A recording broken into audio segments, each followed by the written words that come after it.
I'm William Cooper, and once again, you're listening to the Hour of the Time.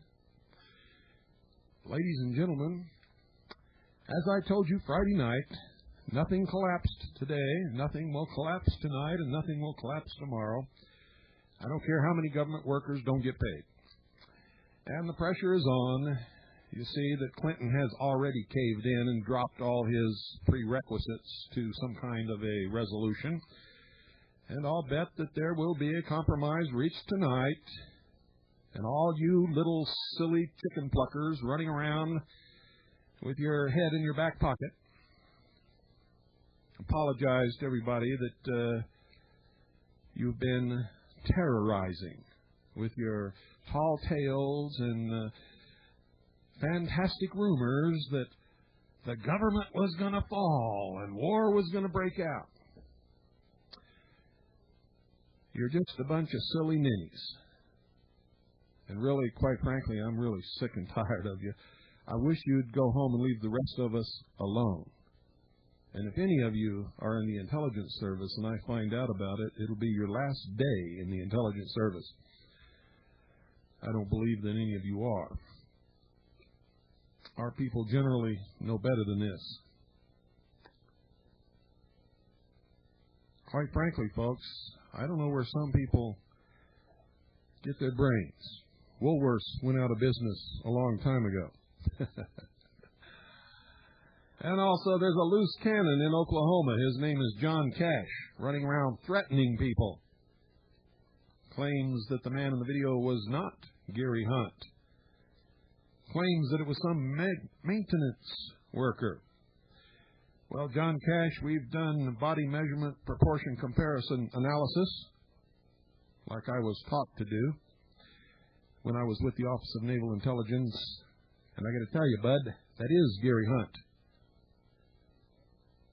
And it is not only unlikely, it is impossible that there's anybody else in the world, especially in Oklahoma City, in a building across the street from where this bomb blew up, who has exactly the same body and facial features and bone structure as Gary Hunt. Also, Mr. John Cash, it's extremely interesting that you've been spending a lot of time with Gary Hunt. And in fact, I understand you even slept with him a couple of times. And I understand that you've been driving him back and forth from Oklahoma City to Elohim City. I also understand that you're claiming that you work for the defense team.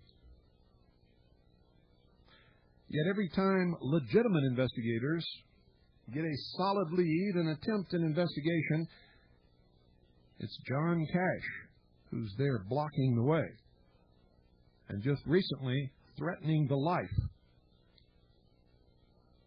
of some of the best investigators in Oklahoma City. So, Mr. John Cash, my advice to you is get yourself a new horse and get out of town, because you just lost all your credibility and any chance of backing from legitimate investigators, researchers, and people who want to solve the Oklahoma City bombing. Ladies and gentlemen, tonight, for the benefit of all those who do not get Veritas, I'm going to recount to you the headline story. And if you have Veritas and you've already read it and you think you've got it all, you don't, because I'm going to give you some stuff that wasn't in that story that you need to know. Veritas, ladies and gentlemen, is the best newspaper in the nation. It's the only one that tells the truth and documents every word. Documents. New York Times doesn't do it.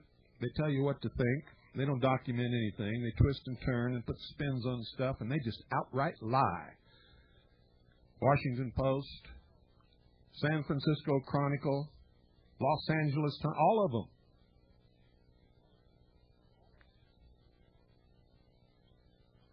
If this were Nazi Germany, we could say that all of these rags are really the propaganda mouthpiece, along with establishment television,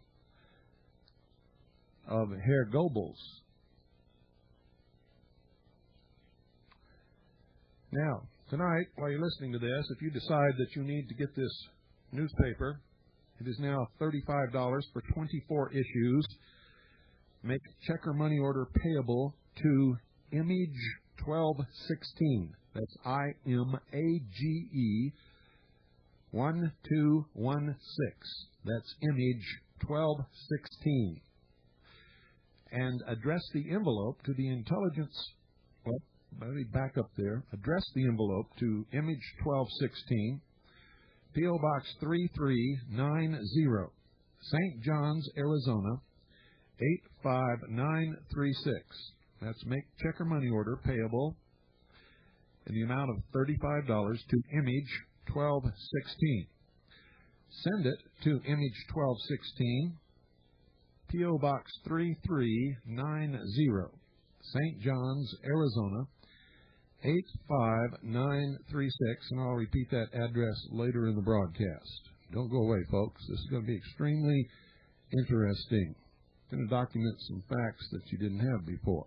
I could while away the hours, conferring with the flowers, consulting with the rain.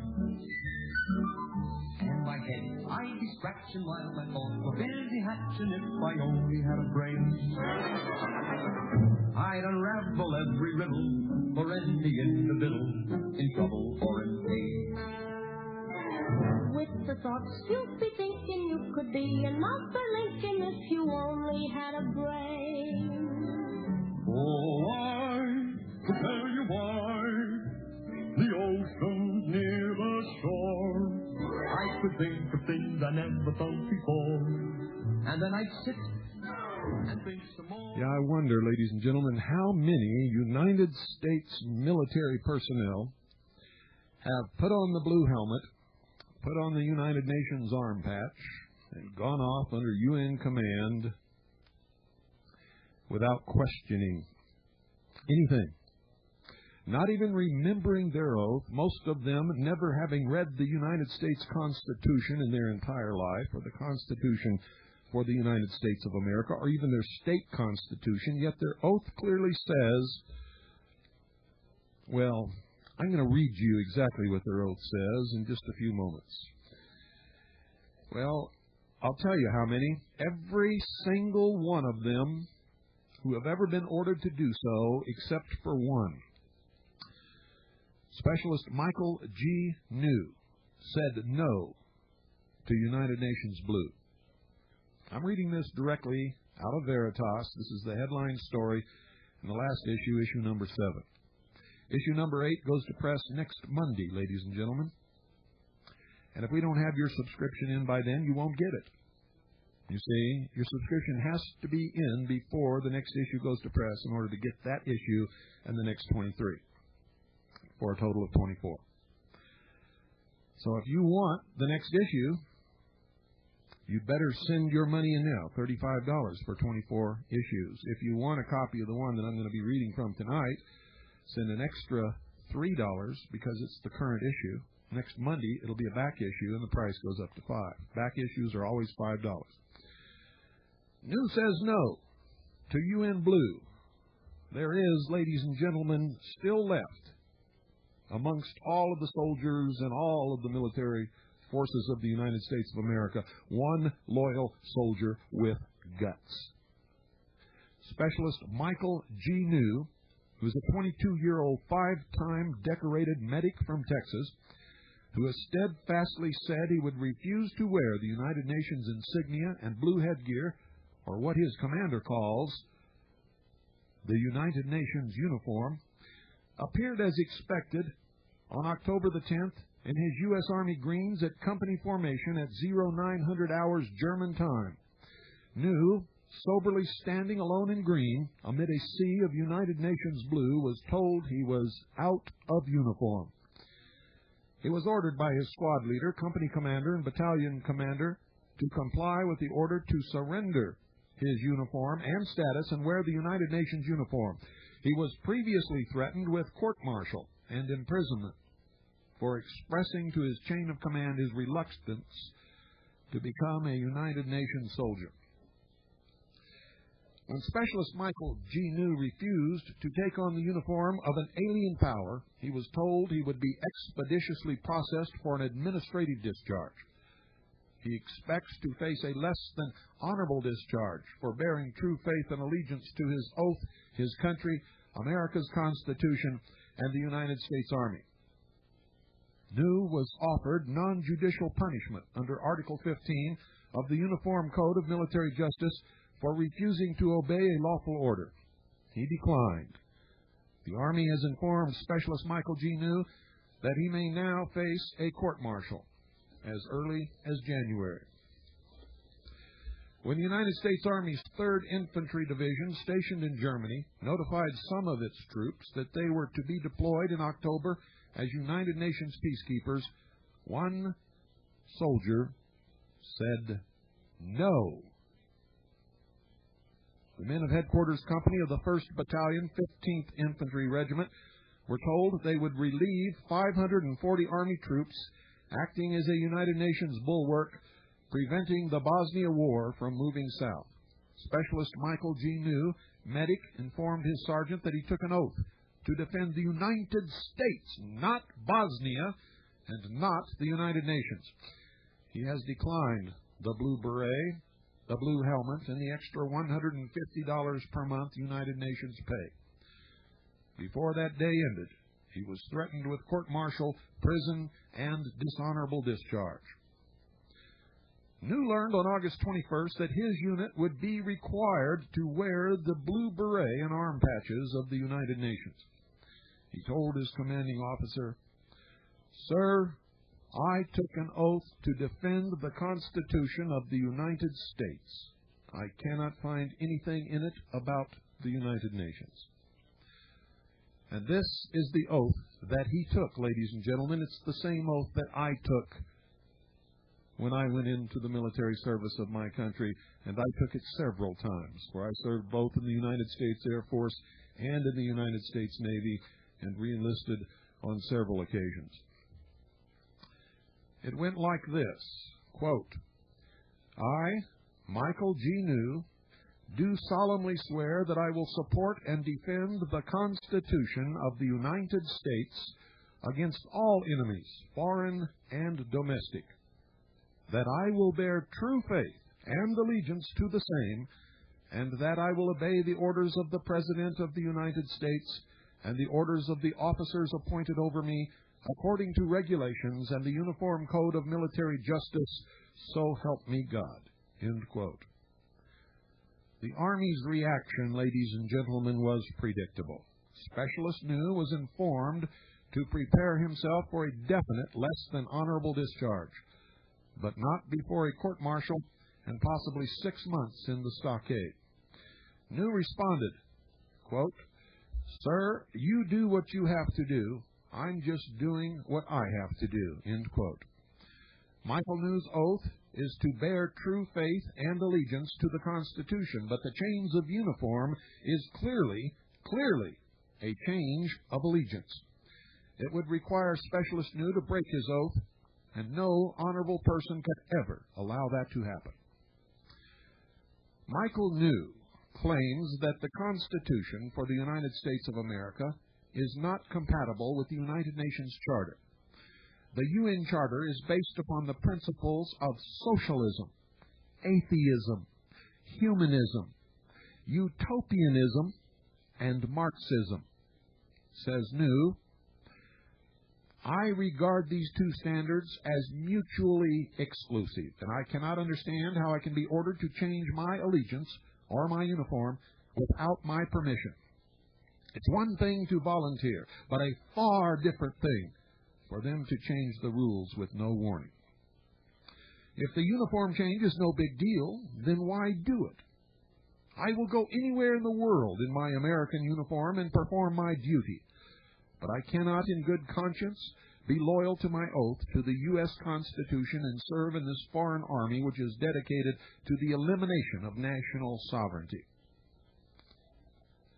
Now, back in the early 60s, ladies and gentlemen, President Kennedy pushed the Disarmament Act, which is Public Law 87-297, through Congress.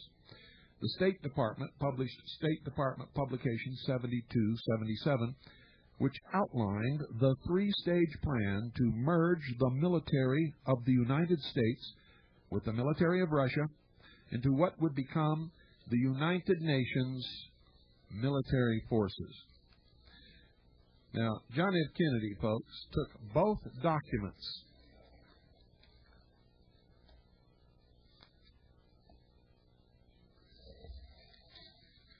Let me find my place here. Both documents to the United Nations and presented them as the official policy of the United States government. This was not a proposal. This was the official policy of the United States of America. We are currently in stage 2 of this plan. The ultimate goal, of course, is a totalitarian socialist world government under the United Nations. The President added his contribution to the plan when he signed a Presidential Decision Directive known as PDD number 25 on May the 3rd, 1995. According to the Department of Defense Public Affairs Office at the Pentagon, Section 5 of PDD number 25 states, quote, "The President retains and will never relinquish command authority over U.S. forces," end quote. We discovered that the very next line of PDD number 25 states, quote, "On a case-by-case basis, the President will consider placing appropriate U.S. forces under operational control of a competent United Nations commander for specific UN operations authorized by the Security Council," end quote. Now, folks, this means that United States military personnel placed under United Nations command are still under UN command, whether under a foreign officer, a U.S. Army officer, whether or not the President says that he retains command. A soldier fighting under a United Nations flag is a United Nations soldier. This was confirmed beyond any reasonable doubt by Vice President Gore after American officers were killed in the friendly fire downing of 2 helicopters over Iraq on April the 14th, 1994. Gore extended condolences to the families of those who died, quote, "in the service of the United Nations," end quote. That was found in the Wall Street Journal on April 29th, 1994. Is PDD number 25 legal and lawful? The answer, ladies and gentlemen, is yes and no. The authority from which the President can write an executive order, such as PDD number 25, comes from Title 22, United States Code, Section 287D, covered thoroughly later in this broadcast, which gets its authority from Article 43 of the United Nations Charter, also covered later in this broadcast. The executive order is legal based upon the fact that Title 22, United States Code, Section 287D, is law. The executive order is unlawful based upon the fact that the United States has never ratified, accepted, or adopted Article 43 of the United Nations Charter, from which Title 22, United States Code, Section 287D, derives its authority. The whole thing, ladies and gentlemen, is an elaborate con, a scam, to deceive the American people who are not prone to doubt their government and check these facts. It is all designed to lead to the dissolution of sovereignty and the establishment of the United Nations as the de facto world government. Anyone, ladies and gentlemen, serving under the United Nations is required to take the United Nations oath of allegiance. Will our servicemen be required to take this oath? Is there another oath that is used for military forces if this oath is not required? This is the complete text of the oath in its present form. Listen carefully. Quote, I solemnly affirm to exercise in all loyalty, discretion, and conscience the functions entrusted to me as a member of the international service of the United Nations, to discharge those functions and regulate my conduct with the interest of the United Nations only in view, and not to seek or accept instructions in respect to the performance of my duties from any government or other authority external to the organization, end quote. Now, does that sound like it leaves any leeway as to who the allegiance has been pledged? Specialist New's father, Daniel New, posted his son's problem in a local bulletin board service. That's computer bulletin board service, and cross-posted to a few computer nets. The phone hasn't quit ringing for the last 2 months, says Daniel. The reaction from the American public has been overwhelming. A few have said he has no leg to stand on, but most agree that an order not in agreement with the Constitution is null and void. Radio talk show hosts across the country have picked up the story. The public response has been awesome, over 90% in favor of Michael New. The United States Army, ladies and gentlemen, and Congress has been deluged with angry calls and letters, but not near enough. The Army has issued a formal communique explaining New's status in response to queries from a few senators and representatives. The Army's official response explained this. Remember, this was the initial official response. Specialist New continues to train with his unit for deployment. He is not engaged in any misconduct related to this matter and is pending no disciplinary action. He is not under charges. Accordingly, no court-martial is scheduled or pending. Specialist New has been counseled by his battalion commander, Sergeant Major, to do some research about the United Nations, its history and objectives before refusing to participate in this preventive deployment. Specialist New's present statement of intention to disobey the order does not constitute disobedience of the order, although carrying out his intention may. If Specialist New or any other soldier disobeys the order to deploy with his unit in the prescribed uniform, the decision of what disciplinary action, if any, will be taken is that of his commander. Now, folks, all that sounded really good until the morning news showed up out of uniform. The Army's tone changed instantly. New was told he would be administratively discharged. Now he faces a court-martial, but his family stands firmly beside him. The position of the Pentagon is that Specialist Michael G. New failed to carry out a direct order of his commanding officer and of the President of the United States. Captain Stan Heath, Pentagon spokesman, informed us, quote, a soldier must obey orders. If he does not, the Army cannot support him. The UCMJ, or the Uniform Code of Military Justice, which is the legal code of the military, demands that a soldier must follow direct orders. And if you'll just bear with me for a second, I've got to turn a few pages back here to pick up the story where it continues.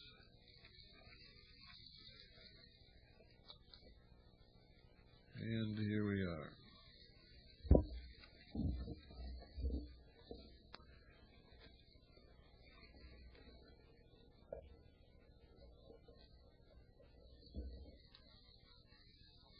Well, maybe that's not where we are.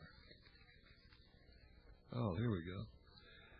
Captain Heath failed to acknowledge that the same Uniform Code of Military Justice demands that the soldier refuse to carry out any order or instructions which are unlawful. The point was made clear during the Nuremberg trials, where German Nazi military officers and government officials were found guilty of crimes, even though their defense was, quote, "We were carrying out the orders of our superior officers and our government. If we refused, we would most certainly have been prosecuted," end quote.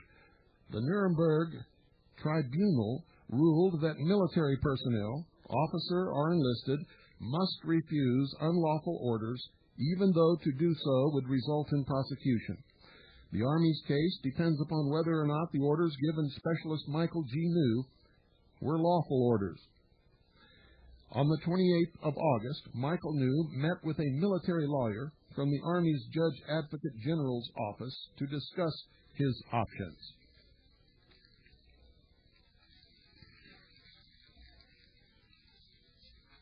And, as expected, this officer informed Michael that his future did not look good. Supporters, ladies and gentlemen, have started a legal defense fund. Contributions are pouring in from everywhere, said a representative. New has since found legal representation in the person of a retired United States Marine officer, Colonel Ronald Ray, former Assistant Deputy to the Secretary of Defense.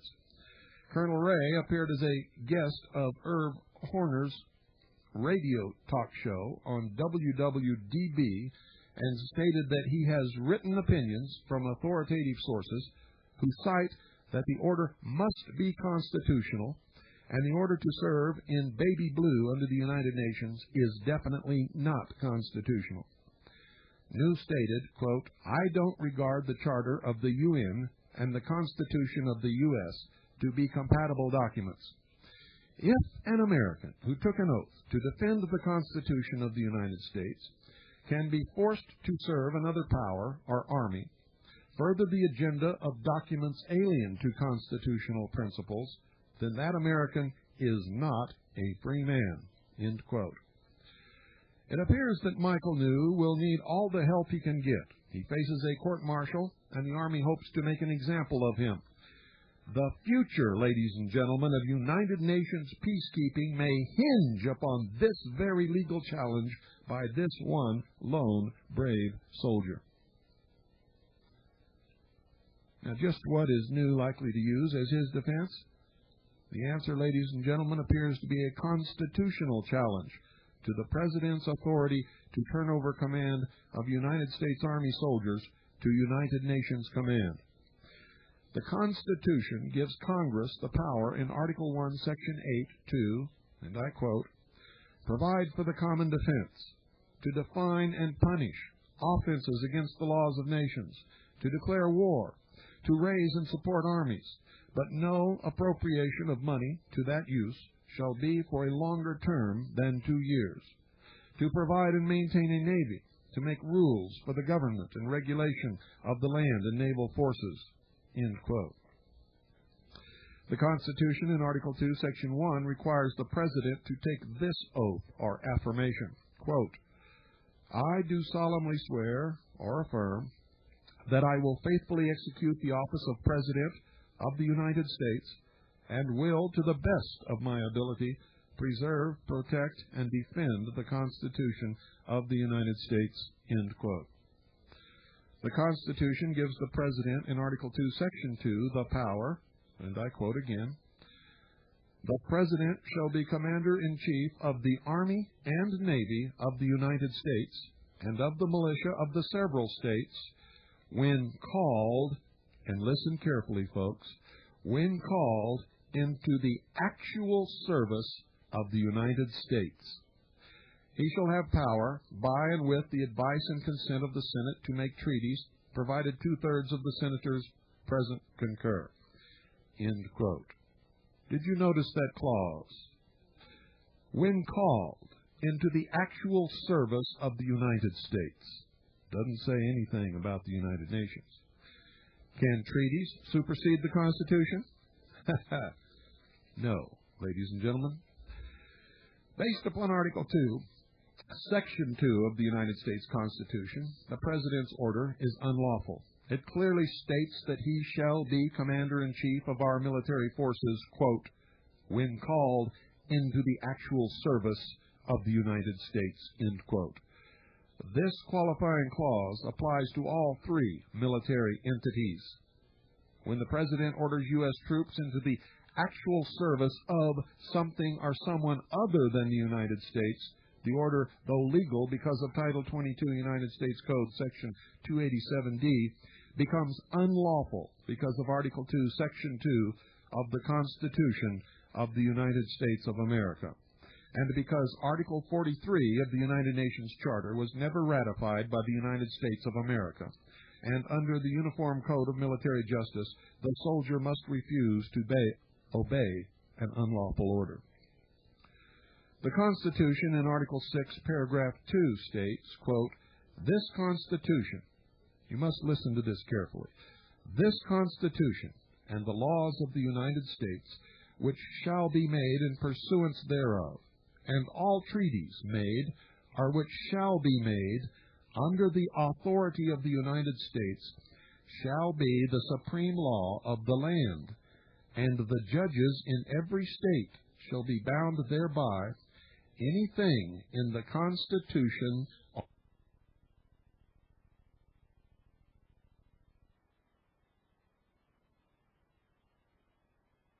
so that you get it, and there's no mistaking. You see, when it talks about bound thereby, anything in the Constitution or laws of any state, is talking about the Constitution of the states, not the Constitution of the United States of America. You see, if the treaty is in conformance with the Constitution for the United States of America, which is the supreme law of the land, then the states must conform.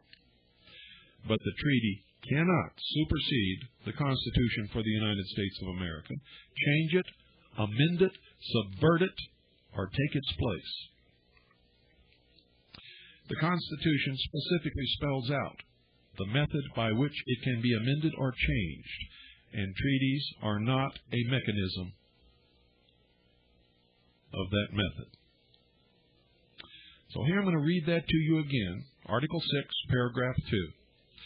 Quote, "This Constitution and the laws of the United States which shall be made in pursuance thereof, and all treaties made, or which shall be made under the authority of the United States, shall be the supreme law of the land, and the judges in every state shall be bound thereby.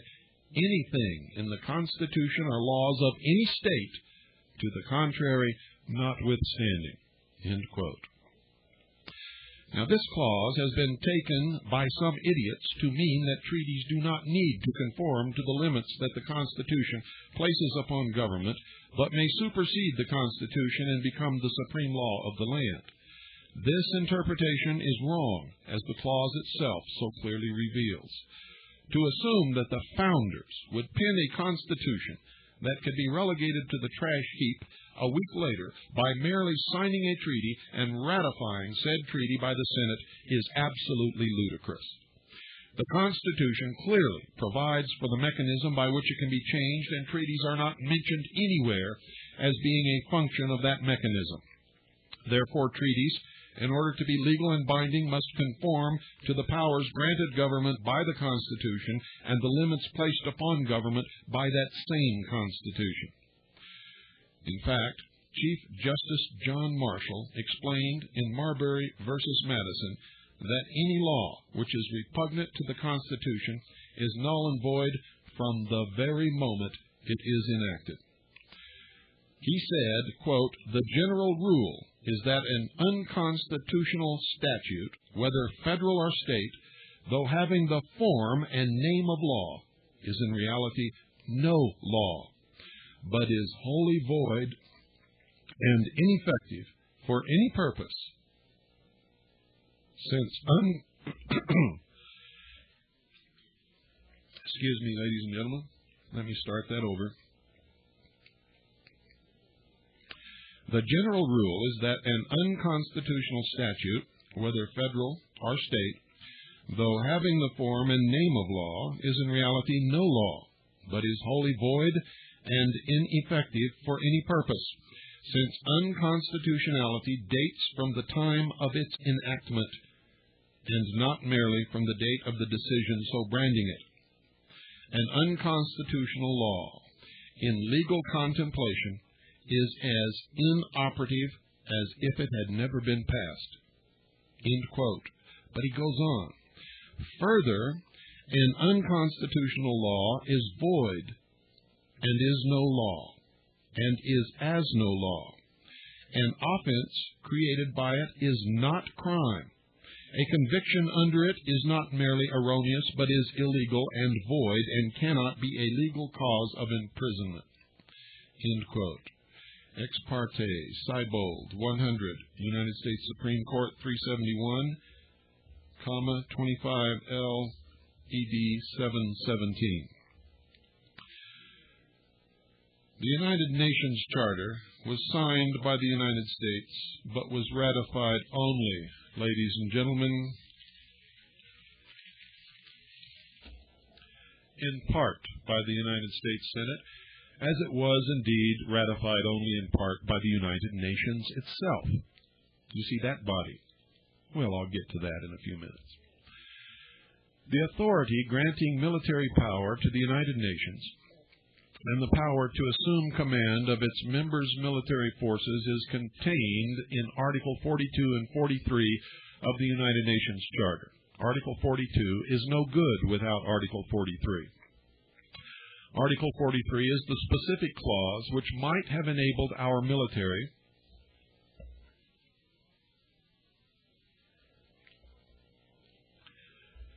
Article 43 is the specific clause which might have enabled our military to serve under United Nations command if it were in conformance with the Constitution of the United States of America. Article 43 of the United Nations Charter is unconstitutional. It was rejected by the Congress. Article 43 was never ratified or adopted by the Senate. It has no force of law or force of treaty. Because of this fact, there is no circumstance where United States military forces can be placed under the command of any foreign military officer or government, including the United Nations. It is unconstitutional, therefore illegal and unlawful. And even if it were constitutional, Article 43 of the United Nations Charter was never ratified, and therefore has no force of treaty or law. Now here's the text of Title 22, United States Code, Section 287D, which is the law the President cites as his authority to deploy United States military troops under the command of foreign officers as United Nations forces.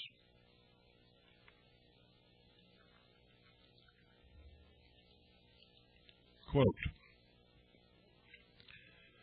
the President is authorized to negotiate a special agreement or agreements with the Security Council, which shall be subject to the approval of the Congress by appropriate act or joint resolution, providing for the members and types of armed forces, that's numbers and types of armed forces, their degree of readiness and general location, and the nature of facilities and assistance, including rites of passage, to be made available to the Security Council on its call for the purpose of maintaining international peace and security in accordance with Article 43 of said charter. In accordance with Article 43 of said charter. The President shall not be deemed to require the authorization of the Congress to make available to the Security Council on its call in order to take action under Article 42 of said charter and pursuant to such special agreement or agreements the armed forces, facilities, or assistance provided for therein, provided that, except as authorized in Section 287D-1 of this title, nothing herein contained shall be construed as an authorization to the President by the Congress to make available to the Security Council for such purpose armed forces, facilities, or assistance in addition to the forces, facilities, and assistance provided for in such special agreement or agreements, end quote. December the 20th, 1945, Chapter 583, Section 6, 59 Statutes, 621. Also October 10th, 1949, which was the amendment, Chapter 660, Section 4, 63 Statutes at Large, 735. You see, the President is not telling the truth again. Title 22, United States Code, cites as its authority an article of the United Nations Charter that was never ratified by the United States. Every attempt to ratify Article 43 of the United Nations Charter has failed. Congress and the American people do not want our military forces under foreign officers as United Nations forces under any circumstances. 22 United States Code, Section 287D, is without legal standing or force of law. The President is clearly attempting to deceive the American people in general and the United States Army in particular, unless are the generals ignorant, or have they sided with world government? Are they dupes, or are they partners in treason? Now, folks, why would Specialist New place himself in a more difficult situation when he had already been reassigned and told he would not have to serve in the United Nations operations in Macedonia? On Thursday of last week, and that's the last week before this paper went to press, the Army informed New, through the Brigade Sergeant Major, of charges against him for a violation of Article 92 of the Uniform Code of Military Justice, UCMJ, quote, a violation of a lawful order, end quote. Specialist New was presented with two possible courses. One, non-judicial punishment, which is an informal military criminal procedure handled by his brigade commander, Colonel Paul Eaton, United States Army, which amounts to a misdemeanor offense in civilian law. You see, in a non-judicial proceeding, Michael New does not have legal counsel, and the Army prosecutes and judges the case without any legal record. And that's baloney. It's a lie. There's always a record. It goes in your service record and has detrimental effect forever. After non-judicial procedure, Michael would still be in the Army and could conceivably be given another such order or even be reassigned to United Nations duty under foreign officers or United Nations command. The other course offered to Michael, if he declined non-judicial punishment, was to request a court-martial, a military judicial procedure which carries a greater jeopardy because it is comparable to a federal felony charge in civilian criminal law. Specialist Michael New told his family, Daniel and Suzanne New, and legal advisor Ronald D. Ray, that he chose the court-martial because, quote, a court-martial is a public hearing with a record made, and appeals might not be exclusively handled within the Army. I can also have civilian legal counsel from outside the Army representing him, and the proceedings are open to the public and not closed, as are non-judicial proceedings, stated Colonel Ray. After standing since August 21st on his constitutional oath and his right to decline to wear the uniform of a foreign power, Michael wants an open hearing and public record made. If he is going to be charged, for all to see, no matter the cost to him personally. He is standing where the United States Army leadership training encouraged him to stand, but certainly not where the Army wants him to stand. Now listen to this, quote, moral courage is as important as physical courage. It is the courage to stand firm on your values, your moral principles, and your convictions. You show moral courage when you do something based on your values or moral principles, knowing that the action may not be in your best interest. It takes special courage to support unpopular decisions and to make it difficult for others to do the wrong thing. Others may encourage you to embrace a slightly unethical solution as the easiest or most convenient method. Do not ease the way for others to do wrong. Stand up for your beliefs and what you know is right. do not compromise your professional ethic or your sober and considered judgment. Hold your position, end quote. Guess where that came from? It's called military leadership. From the United States Army Field Manual 22-100, 1990, Chapter 4, quote, "We the people," page 23, end quote. It is the opinion of most that Specialist Michael G. New is right. He cannot be forced to don the uniform of an alien power and serve under the United Nations. The order given him by his superior officers is clearly an illegal and unlawful order. It is the military brass who should be court-martialed and not Michael New. The President, by ordering United States military forces deployed under United Nations command, is committing treason. He is helping the United Nations to destroy the sovereignty of the United States of America. He should be impeached. Again, we see the Magi practicing magic, foisting another deception upon the American people. Now, New can win if his legal representatives do not betray him. It is paramount, however, that the administration win if the New World Order is to become reality.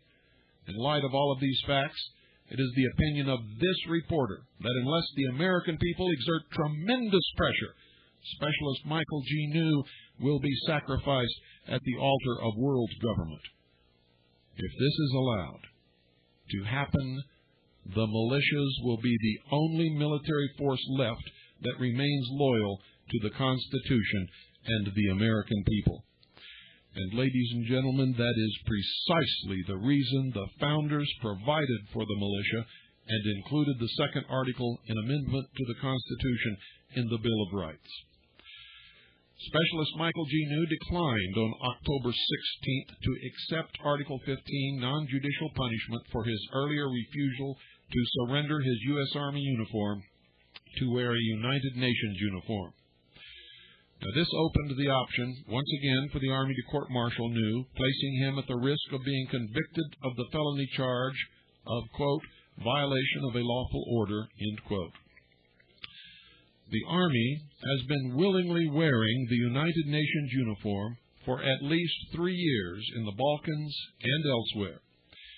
If convicted by special court-martial, New could be sentenced to 6 months in prison at hard labor, loss of 2/3 pay for 6 months, and receive a bad conduct discharge, all for holding to his oath of true faith and allegiance. New is not speaking to the press, since he is an American soldier in uniform and does not wish to jeopardize his current service or cast the Army in an unfavorable light and jeopardize his future in Army service. The Army, unfortunately, has cast itself in an unfavorable light. During the last week in September, Michael and his family conferred with conservative leaders in Washington, D.C. Few, if any, respectable conservatives would come to his aid. Congressman Jack Fields refused to see him. Senator K. Bailey Hutchinson's office was openly hostile, Daniel New reported. A meeting with Republican presidential candidate Phil Graham was politics as usual. Seems Graham's lying in his stump speech. You see, it includes a resolve never to let American soldiers serve in a United Nations Army. It is a surefire applause-getter for Graham, but that's all it appears to be, another political lie. You see, Michael met him backstage at the Concerned Women for America conference in Washington, D.C., said Michael's father. Michael told Graham that, quote, I'm in exactly the situation that you described in your speech, and explained what he was doing. Graham shook his hand and said, my staff is working on it, and turned and left just as quickly as he could. But since then, no one has heard or seen anything from presidential candidate Graham on Michael New's case. Specialist New was approaching the October 10th deadline and had no tangible promise of support from any of his elected representatives. His father asked him how he would respond to those who expected him to concede. Michael borrowed his one-word answer from General Anthony McAuliffe at the Battle of Bastogne. Nuts, he said. Mr. Funderburk of Congress asked and was given permission to address the House for 1 minute and to revise and extend his remarks. He said this: Mr. Speaker, last year when American soldiers were killed over Iraq, Vice President Gore told the widows and orphans of those men that they died in the service of the United Nations. Mr. Speaker, I cannot think of a more outrageous statement made by any American official in years. The Clinton administration now has struck again. This time they are considering prosecuting a young American soldier, Specialist Michael New, who refused to put on the blue uniform of the United Nations and refused to serve in Macedonia under a general from Finland. Specialist New understands his soldier's oath. He pledged to wear the American uniform and to lay down his life for our country and our Constitution. Nowhere did he swear allegiance to the United Nations Charter or promise to obey the orders of his superiors in the United Nations High Command. Mr. Speaker, I hope they understand that down at the White House before they tell another American family that its husband, father, son, or brother died in the service of the United Nations. I do not believe any American soldier should serve under United Nations command, end quote. Representative Joe Scarborough and Representative David Funderburk signed a letter along with several other House colleagues demanding that President Clinton send Congress a constitutional analysis on his basis for taking such actions against New.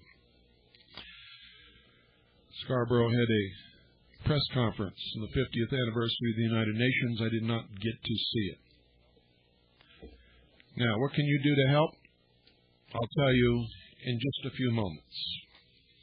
But right now, I'm going to tell you this. In the July-August 1995 edition of Foreign Affairs, the Council on Foreign Relations flagship publication, Arthur Schlesinger, Jr. said this, quote, "In defense of the world order, United States soldiers would have to kill and die," end quote. As seen on C-SPAN upon his appointment as Secretary of State, Warren Christopher, Council on Foreign Relations, was given a copy of the United Nations Charter by Senator Claiborne Pell, also Council on Foreign Relations, who asked Warren Christopher to give his word that he would, quote, "do everything in his power to get Article 43 ratified," end quote.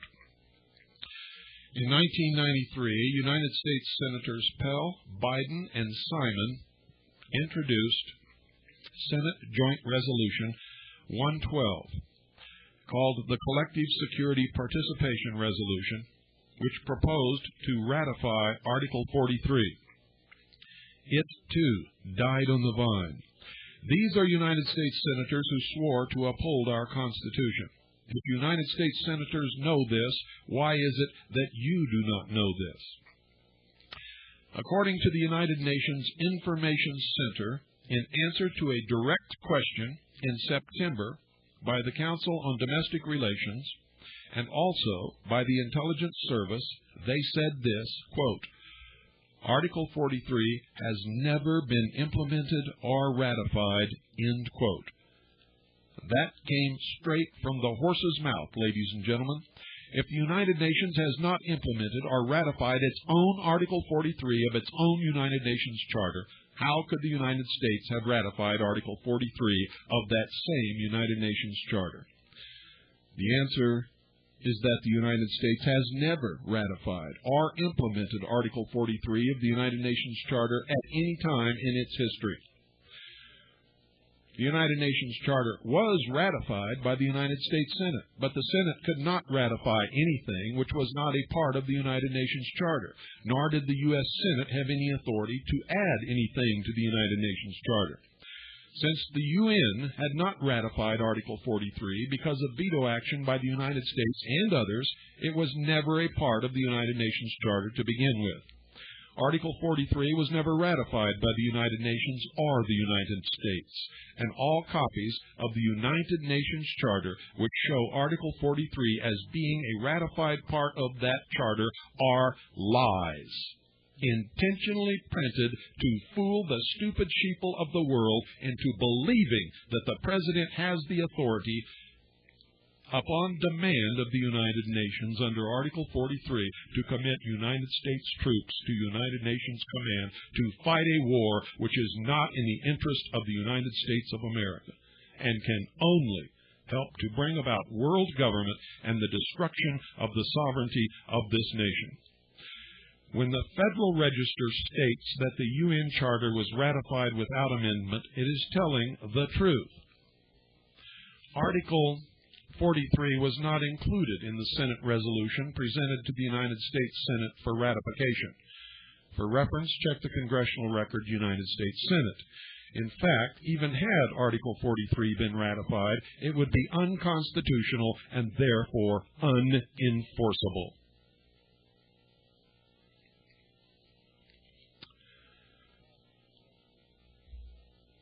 The passing of a resolution or the ratification of a treaty by Congress or the Senate in the case of treaties does not make it law, nor does it implement the law. Treaties do not supersede the Constitution as ruled by the Supreme Court on many occasions, but must conform to the supreme law of the land, which is the Constitution. Treaties cannot come into conflict with the Constitution, change the Constitution, or amend the Constitution. The UN Charter's Article 43 was not accepted, nor was it implemented as law, and this is confirmed by the information that I have just given you. It's also confirmed by Clinton's PDD 25, where he says, quote, "The President retains and will never relinquish command authority over U.S. forces," end quote. If Article 43 were in force, and as you say, is law by force of treaty, Clinton could not retain command, but would have to relinquish command to the United Nations if asked to do so by the Security Council. Furthermore, ladies and gentlemen, you'd better listen closely. The United Nations Participation Act forbids the President to place United States military under United Nations command in any event. The UN Participation Act is what implements the UN Charter and makes it law. The UN Participation Act rejects the authority of Article 43 and restricts the President's use of U.S. military forces under United Nations service. The Act states clearly that the President may negotiate agreements with the Security Council, but those agreements are subject to the approval of Congress. If Article 43 were in actual effect, Congress would have no say in the matter. The Act does not restrict the President as far as Article 42 is concerned, but it has no teeth without Article 43. The Act further restricts the President's use of U.S. armed forces to, quote, "supportive actions of the United Nations," end quote. It further restricts the use of U.S. armed forces to, and I quote, "observers, guards, or in any non-combatant capacity, but in no event shall more than a total of 1,000 of such personnel be so detailed at any one time, provided that while so detailed, such personnel shall be considered for all purposes as acting in the line of duty, including the receipt of pay and allowances as personnel of the armed forces of the United States, credit for longevity and retirement, and all other prerequisites appertaining to such duty." Good night, ladies and gentlemen. And of course, God bless you all.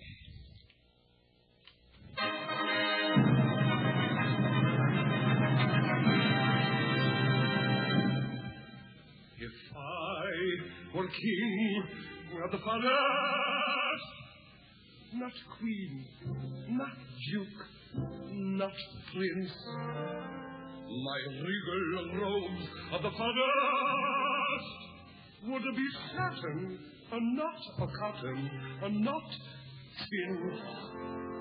I command these things, be it fish or fowl, with a whoosh and a whoosh and a royal growl, whoosh As I click my heel, all the trees would kneel, and the mountains bow, and the bulls kowtow. And the sparrow would take wing. Fly, fly, where the king.